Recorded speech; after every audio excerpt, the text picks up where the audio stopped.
Detroit Initiative is a program of courses within the Department of Psychology. We have 3 courses. They're undergraduate courses. In the fall, we teach a course called Community Research, and that's all about learning how to use research for the benefit of communities.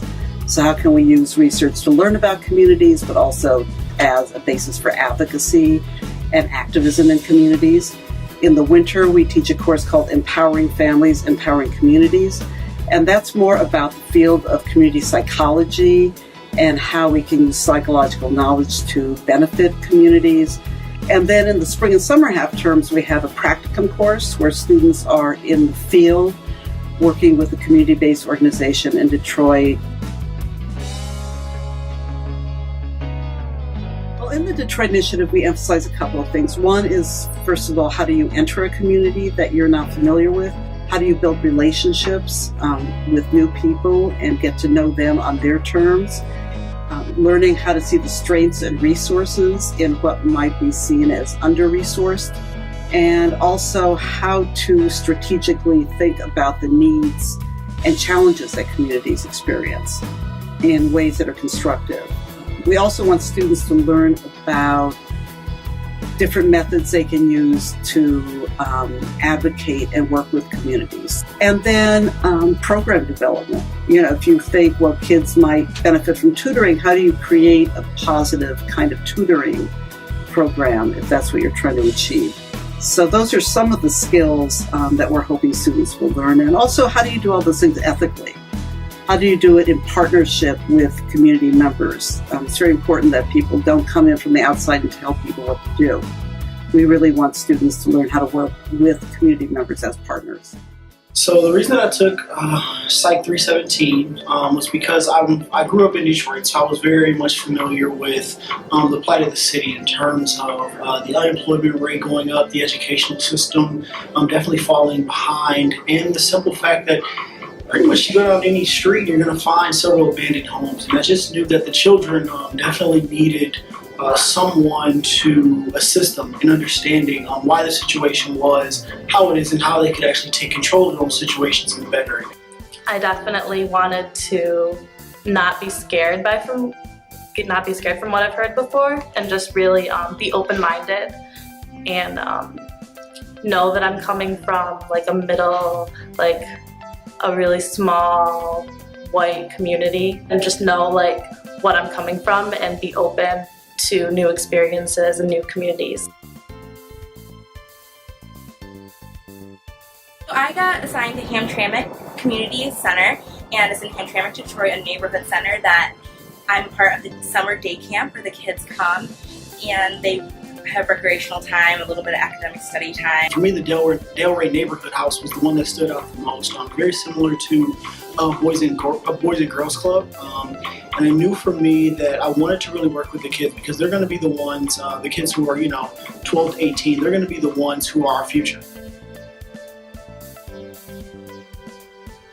Well, every single day you go and the kids are so happy to see you. They just love role models, not adults, but they want someone that's cool and like an older sister or whatnot. So they love on you, they hug you, they want to hold your hand, and they're so excited to see you, and that's really rewarding for both parties.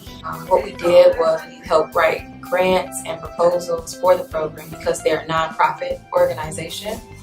And we also helped come up with logos for the company, for the program, and with the curriculum as well. I feel like we always had a strong mentorship relationship with the kids. I think at times they wanted to be just friends, but then when we started coming up with ways that they could improve their lives, I think that it became more of a guidance role. My role was essentially to come in once a week. And some weeks it just involved tutoring the students. So they would come in after school to this community center. Sometimes they had homework, so we would work with them on that homework assignment.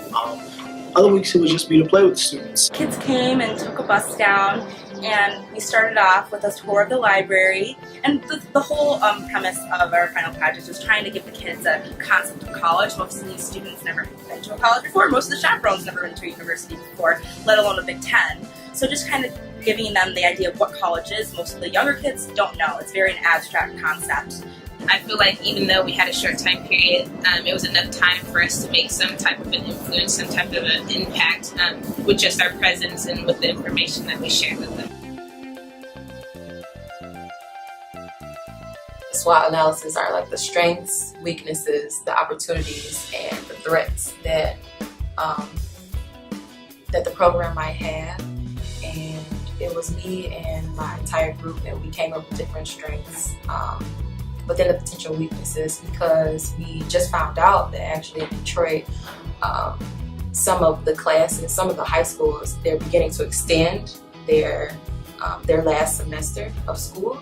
So that has a major effect on how summer programs in general are ran. So with that, like, we had to restructure the whole program, see what were different ways in order to reach out to the students as a whole.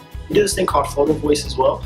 It's just a different technique where we can actually empower the people in the community to go out and take different pictures that represent what their neighborhood stands for. And to see them be able to take those pictures, we can identify the things that they identify most with their community. And with that, we were able to assist them in saying, okay, so these are the problems.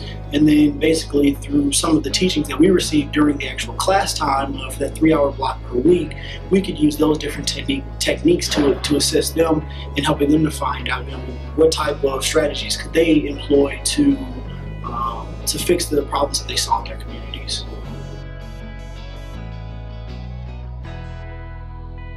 I've improved my communication skills. I'm not really a type of person that openly communicates with unfamiliar faces, and especially adults, in order to make the program more organized and to make it go more smoothly. I had to be able to communicate. Being able to work with with youth, and also being able to work with liaisons for the center, and putting on this big event, just being able to organize and have communication throughout, make sure everything goes smoothly. It's a big skill to put on an event like this with 20 kids going around the college campus. Leaders definitely already have a plan, and they know that they want to help and they want to do anything to help. So you're working with 6 other people within the group who are very strong-minded, and then you have the founders of the program who are very strong-minded as well, and they all have their own set idea on how to do things. And I think compromising and then listening and then reacting to what's been said, I think that definitely helps with your social skills and your leadership skills as well. Definitely a big takeaway, and that I've applied even through more upper level research classes, has been to really take advantage of all of the different ways that you can obtain research. There are so many different methods, and they're all extremely useful. A lot of times, we'll do our research and we think we know everything about a community because that's what the numbers say, but the numbers don't tell the entire story. When you actually go in and you meet the people, you get to hear their stories, you get to hear how they feel about their situation, you learn that the numbers, again, do not tell the entire story. So for me, it was definitely an open mind. It was being patient. It was being understanding. It was doing your best to empathize with their situations, and understanding that, people, just because for us, they might not live at the same standards that we might be used to just based upon the socioeconomic status we may come from or our surroundings here on campus, doesn't mean that, they're not happy.